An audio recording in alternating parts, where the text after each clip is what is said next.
2:30 மணிக்கு தூங்கிட்டு இருந்த அவருக்கு ஒரு டெலிபோன் கால் வர ஆரம்பிக்குது.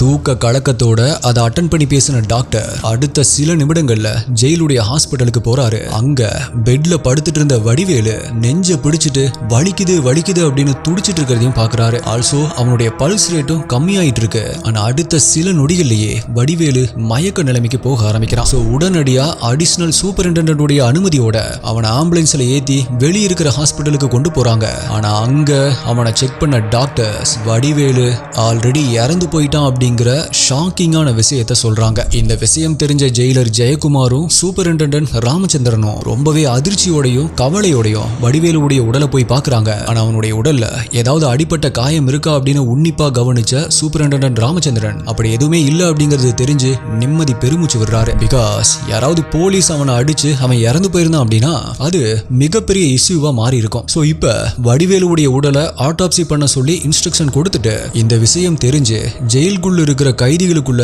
எதுவுமே ப்ராப்ளம் வராம பாத்துக்கோங்க அப்படின்னு ஜெயிலரான ஜெயக்குமாருக்கு ஆர்டர் பண்ணவும் செய்யறாரு.